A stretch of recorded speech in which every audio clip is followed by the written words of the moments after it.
Around 1800 AD के आसपास बहुत ढेर सारे केमिस्ट अलग अलग जगह पर अलग अलग तरह के काम कर रहे थे और उन्होंने मिलजुल करके कुछ लॉज निकाले जिन्हें हम लॉज ऑफ केमिकल कॉम्बिनेशन कहते हैं। तो इन लॉज को हम एक एक करके पहले समझने की कोशिश करेंगे और इसके बेसिस पर देखेंगे किस तरीके से डाल्टन ने इन सारे लॉज को ऐड करके एटॉमिक थ्योरी दी। तो सबसे पहला लॉ था लवोसियर ने दिया, law of conservation of mass. तो उन्होंने पाया कि जब भी हाइड्रोजन ऑक्सीजन के साथ रिएक्ट करके वाटर बनाती है तो अगर इसके 2 ग्राम लगते हैं और इसके 16 ग्राम लगते हैं तो जो वाटर का मास प्रोड्यूस होता है ये 2 + 16 18 ग्राम होता है। यानी कि जब भी केमिकल रिएक्शन होता है तो मास कंजर्व रहता है। It can neither be created not destroyed. ऐसा भी नहीं हो सकता कि 2 + 16 मिलकर के 19 हो जाए या 17 हो जाए। ये पहला लॉ निकला। दूसरी बात क्या निकल करके आई, प्राउस्ट ने क्या किया कि कैल्शियम कॉपर कार्बोनेट का एक सैंपल लिया जो कि नेचुरली अकरिंग था और इसमें इसने पाया कि कॉपर, कार्बन और ऑक्सीजन का मास जो है ये अप्रोक्सीमेटली 51, 10 और 39 के रेशो में है।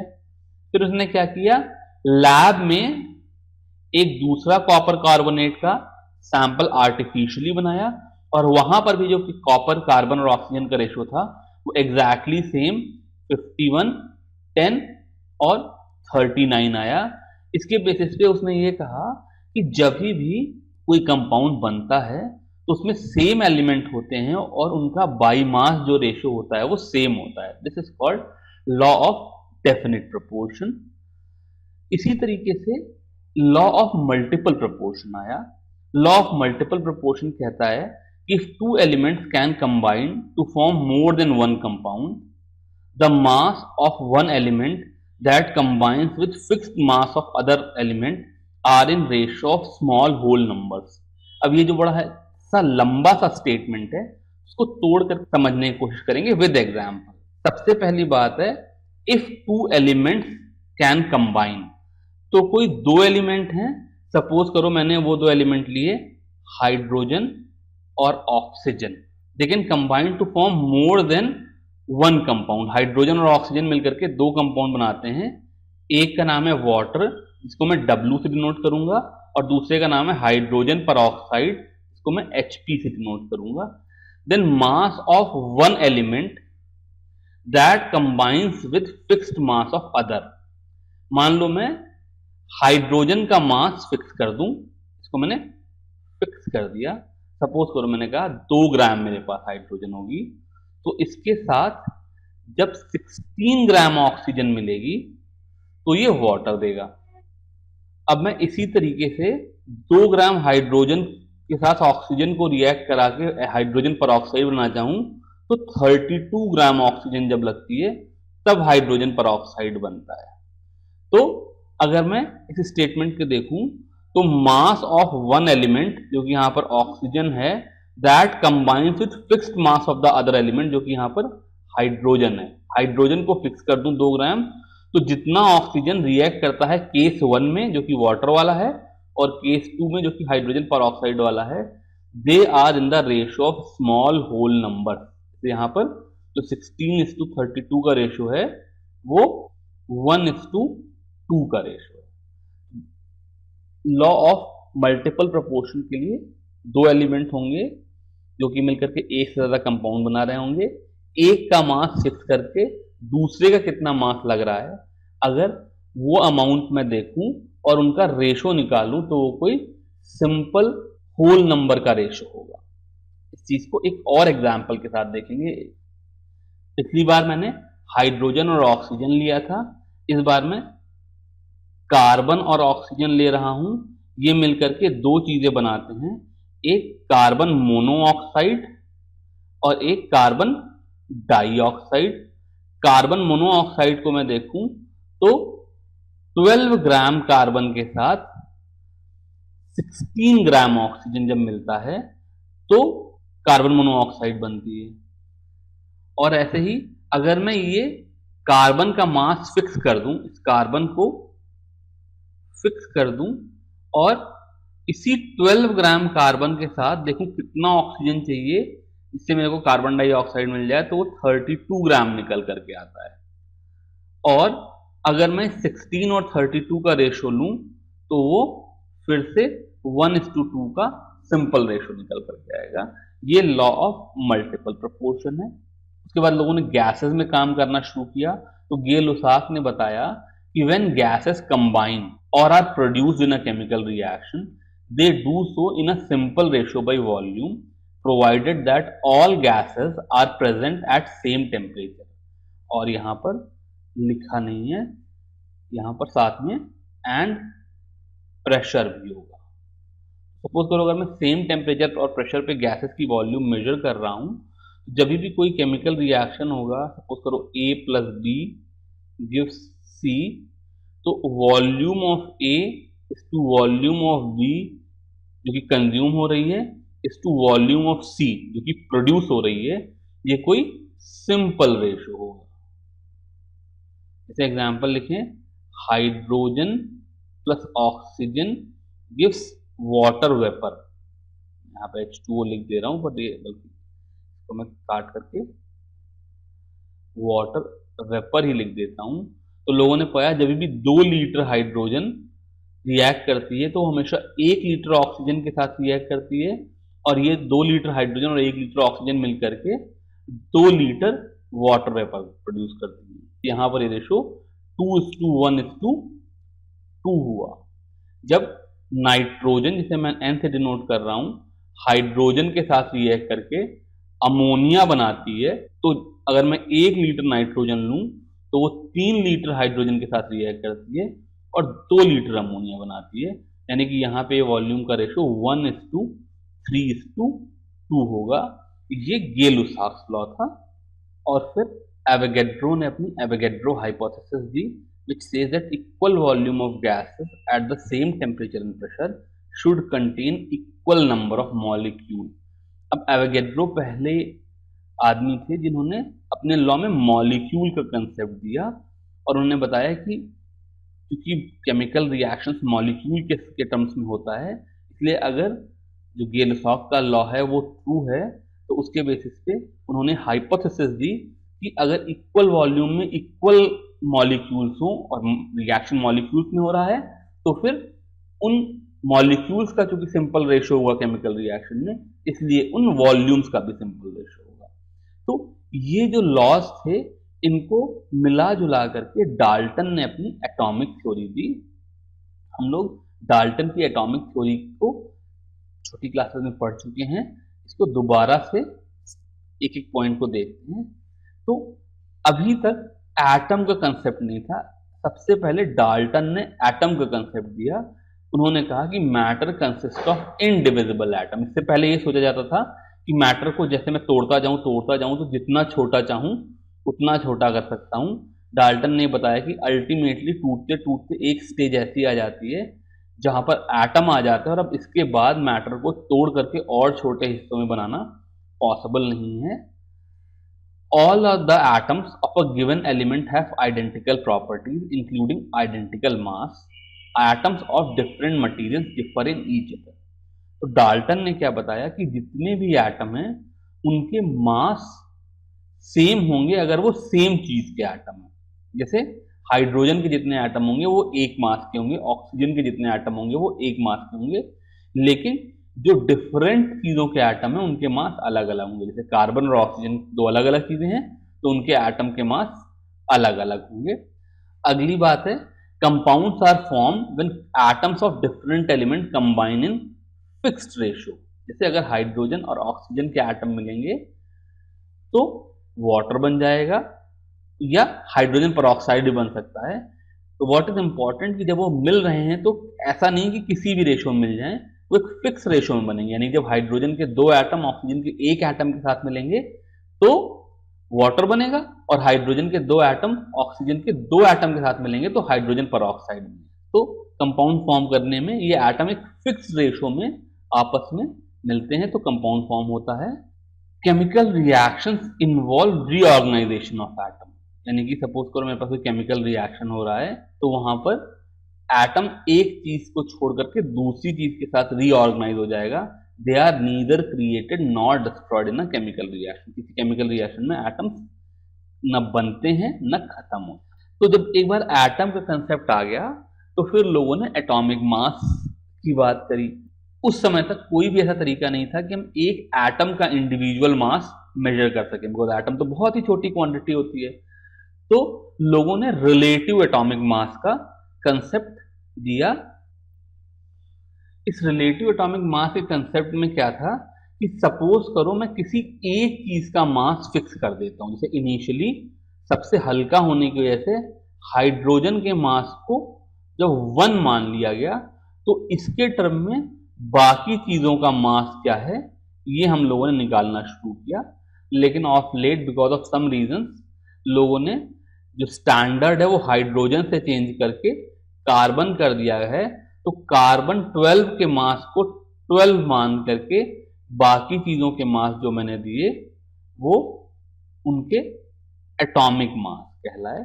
तो इस तरीके से जिसको मैं कार्बन 12 को 12 मानता हूं तो हाइड्रोजन की वैल्यू 1.008 आ जाती है, ऑक्सीजन की वैल्यू 15.995 आ जाती है। अब हाइड्रोजन का मास 1 नहीं है, 1.008 है, या ऑक्सीजन का मास 16 नहीं है, 15.995 है। ये बहुत ही इंपॉर्टेंट बात है। लेकिन 11th क्लास के लेवल पे अपनी कैलकुलेशन में, अपने सारे कामों में हम लोग इतने डिटेल में नहीं जाएंगे। तो हम लोग हाइड्रोजन को अप्रॉक्सीमेटली 1 और ऑक्सीजन को अप्रॉक्सीमेटली 16 ले लेंगे, अनलेस एंड अदरवाइज ये गिवन हो। जैसे किसी क्वेश्चन में गिवन हो कि मास ऑफ ऑक्सीजन इज 15.995, तो मैं इसको 15.995 लूंगा, अदरवाइज को 16 ले लूंगा। अब ये जो रिलेटिव एटॉमिक मास का कंसेप्ट था, ये तो एक तरह का रेशो हो गया कि अगर कार्बन का मास 12 है तो ऑक्सीजन का मास कितना है। लेकिन फिर जिस तरीके से साइंस प्रोग्रेस हुई वैसे लोगों ने कार्बन का एक्चुअल मास कितना है, हाइड्रोजन का एक्चुअल मास कितना है, ये मेजर करने की एबिलिटी डेवलप करी। और आज की डेट में हम जानते हैं कि जो कार्बन का मास है वो 12 AMU है। AMU का मतलब एटॉमिक मास यूनिट, या बल्कि नई टाइम में इसको सिंपली 12U कहते हैं। U का मतलब है यूनिफाइड मास, जहां पर 1 AMU या 1 U की वैल्यू 1.66, एनसीईआरटी में तो इसके आगे बहुत ढेर सारी डिजिट दी हुई है, but for all practical purpose ये 1.66 into 10 to the power of -24 gram होगा। तो कोई मुझसे पूछे कार्बन 12 का मास कितना है, तो उसके एक एटम का mass 12 into 1.66 into 10 to the power of -24 gram हो जाएगा। ये हो गया मास ऑफ कार्बन 12 एटम। जब मैंने अभी पीछे कार्बन के मास की बात करी तो मैंने कहा कि जो कार्बन 12 का मास है ये 12 AMU या 12U है। जब मैं वर्ड कार्बन 12 बोलता हूं तो यहां पर मैं एक कंसेप्ट टेकन फॉर ग्रांटेड ले लेता हूं जो कि आइसोटोप्स का है। आइसोटोप क्या होते हैं, जिन लोगों को पता है उनके लिए बहुत बढ़िया, पर जो लोग नहीं जानते हैं उनके लिए बता दूं कि क्या होता है कि सपोज करो कार्बन है, तो कार्बन अपनी जो केमिकल प्रॉपर्टी ले रख के रखता है, जो उसके सारा केमिस्ट्री है, वो 6 इलेक्ट्रॉन्स की वजह से है। कार्बन में 6 इलेक्ट्रॉन्स हैं और इसमें 6 प्रोटॉन है। अब नेचर में ऐसे कार्बन के एटम हैं जिनमें 6 प्रोटॉन और 6 न्यूट्रॉन है, इसलिए इनका मास 12 यूनिट हो जाता है और मैं इसको कार्बन 12 कहता हूं।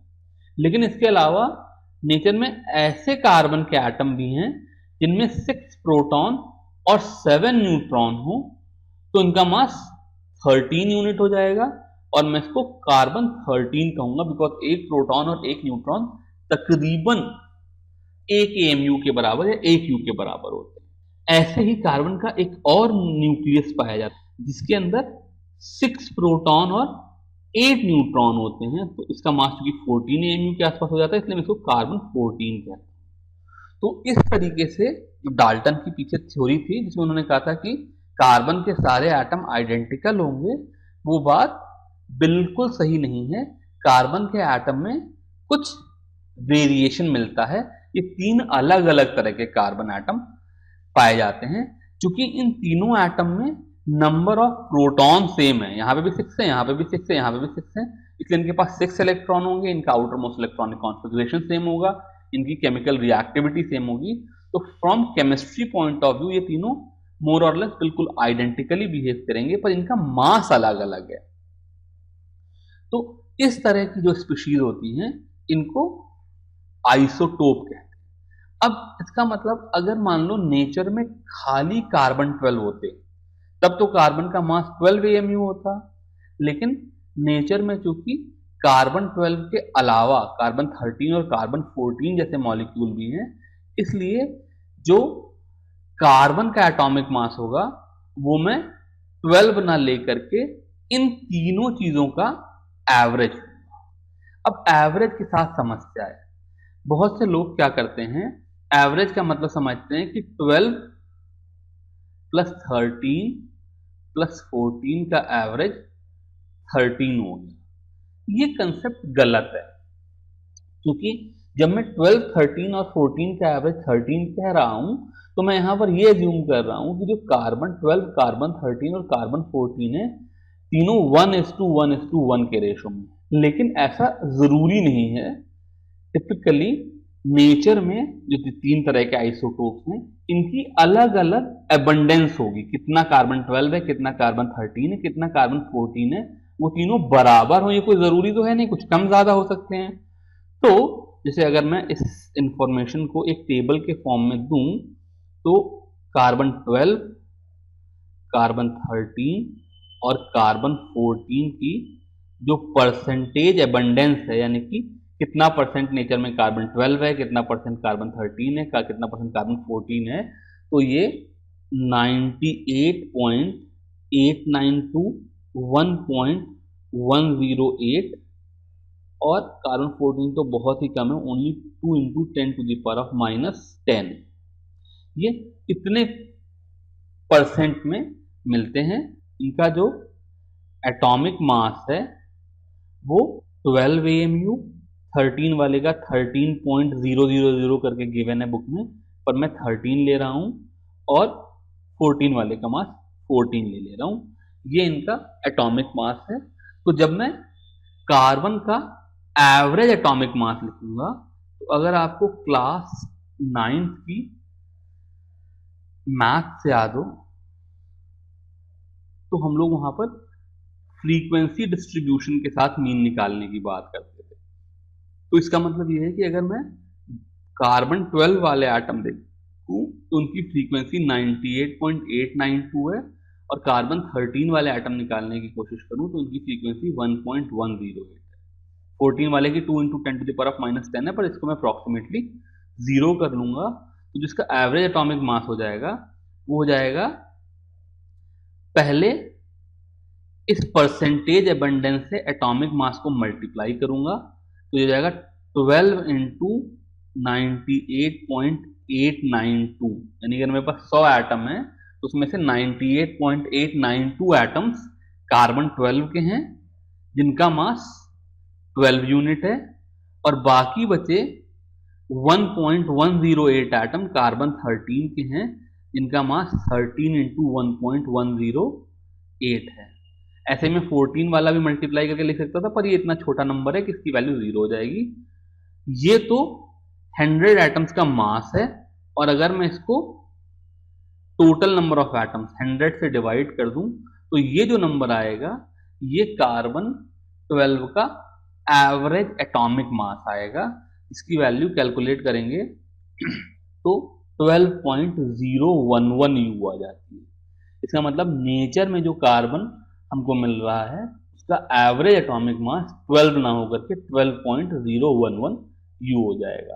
फिर जैसा मैंने अभी पीछे बताया था, for most of the calculation 12 और 12.011 में कोई अंतर नहीं है, अनलेस अदरवाइज ये पूछा जाए। अगर ये इंफॉर्मेशन दे करके कोई पूछे कि कार्बन का एवरेज एटॉमिक मास कितना है, ये टेबल बना करके तो ऑब्वियसली हमको कैलकुलेट करके बताना पड़ेगा कि वो 12.011 है। लेकिन कोई अदरवाइज डायरेक्टली ये पूछे कि कार्बन का एटॉमिक मास कितना है तो हम 12 भी बोल सकते हैं, इसमें कोई बुराई नहीं है। अब जैसे हमने एटॉमिक मास का कंसेप्ट दिया, ऐसे ही मोलर मास का कंसेप्ट दे देंगे। मोलर मास का मतलब है किसी मॉलिक्यूल का मास। तो जैसे कोई मुझसे पूछे कि एक मीथेन के मॉलिक्यूल का मास कितना है, एक मीथेन का मॉलिक्यूल मतलब एक carbon atom plus 4 hydrogen atom. तो अगर मैं एक कार्बन एटम का मास ले लूं तो इसकी वैल्यू 12 ले लूं और 4 हाइड्रोजन का मास ले लूं तो 4 ले लूं तो इसका मास 16 AMU हो जाएगा। अब जब मैंने ये कैलकुलेशन की तो मैंने जो डेसिमल वाले नंबर्स थे उनको नेग्लेक्ट कर दिया। अगर मैं एक्चुअली उनको नेग्लेक्ट ना करूं और ज़्यादा एक्यूरेट करने की कोशिश करूं, जो 12 होगा वो 12 ना होकर के 12.011 हो जाएगा, और जो 4 ना होकर के वो 4 इंटू 1.008 हो जाएगा। और ये सब कैलकुलेट करके जो मीथेन का मास आएगा वो आ जाएगा 16.8 for the 32 और 11 043। 16.043 को 16 कर देना कोई बहुत गलत बात नहीं है। एक एग्जाम्पल इन्होंने बुक में कराया है कि ग्लूकोज का एवरेज एटॉमिक मास मुझे बताना है, तो ग्लूकोज C6H12O6 है। तो यहाँ पे कार्बन के 6 एटम है, तो कार्बन के 6 एटम का मास क्या होगा? अगर एक एटम कार्बन 12 ग्राम का है तो अगर एक कार्बन के एटम का मास 12U है तो 6 कार्बन के एटम का मास 6 इंटू 12, ये 72U हो जाएगा कार्बन 72। ऐसे ही 12 हाइड्रोजन के एटम है जिनका मास 12 इंटू 1 हाइड्रोजन के लिए प्लस 12U हो जाएगा, और ऑक्सीजन के भी 6 एटम है जिनका मास 6 इंटू 16, ये ऑक्सीजन का मास 96U होगा। इसका मतलब एक ग्लूकोज के मॉलिक्यूल में 72U कार्बन है, 12U हाइड्रोजन है, 96U ऑक्सीजन है, इसलिए टोटल मास 180U हो गया। यहाँ पर फिर मैंने पहली बार की तरह से 12 को 12.011 नहीं लिया, 1 को 1.088 नहीं लिया, सो ऑन सो फोर्थ। अगर मैं उस एक्यूरेसी के साथ काम करता तो जो आंसर है 180 ना होकर के ये, अगर ज़्यादा एक्यूरेट करूं तो ये 180.162 आ गया। अब जैसे मीथेन है, इसका एक मॉलिक्यूल होता है, ग्लूकोज है इसका एक मॉलिक्यूल होता है। ऐसे ही सपोज करो मैं NaCl को देखूं तो NaCl का कोई मॉलिक्यूल नहीं होता, ठीक है। ये तो सिंपली Na प्लस होते हैं, फिर Cl माइनस होते हैं, फिर Na प्लस होते हैं, फिर Cl माइनस होते हैं, ऐसे साथ साथ रखे रहते हैं। कोई ये नहीं कह सकता कि ये Na और Cl आपस में एक मॉलिक्यूल है या ये Cl और ये Na आपस में एक मॉलिक्यूल है। तो हम NaCl जैसी जो चीजें यानी कि जो आयनिक कंपाउंड है उनके लिए मॉलिक्यूल वर्ड यूज ना करके हम कहते हैं कि NaCl के का फॉर्मूला मास कितना है, लेकिन कंसेप्चुअली ये मॉलिक्यूलर मास जैसा ही है। तो NaCl के फॉर्मूले में Na का एक एटम और Cl का एक एटम है, तो Na का जो एक एटम है इसका मास 1 इंटू 23U हो जाएगा। Cl के एक एटम का मास 1 इंटू 35.5U हो जाएगा। ये टेबल से हम लोग इसकी वैल्यू देख सकते हैं। तो इन दोनों को ऐड करें तो NaCl का जो फॉर्मूला मास हो जाएगा वो 58.5U हो जाएगा। इस तरीके से हम आयनिक जो सॉलिड्स हैं उनका भी फॉर्मूला मास निकाल सकते हैं, जो कि सिमिलर टू मोलर मास ही है। कई बार लोग मोलर मास भी वर्ड यूज कर लेते हैं पर वो टेक्निकली करेक्ट नहीं है, इसलिए फॉर्मूला मास ही यूज करना चाहिए। With this we finish this concept of atomic mass and molar mass.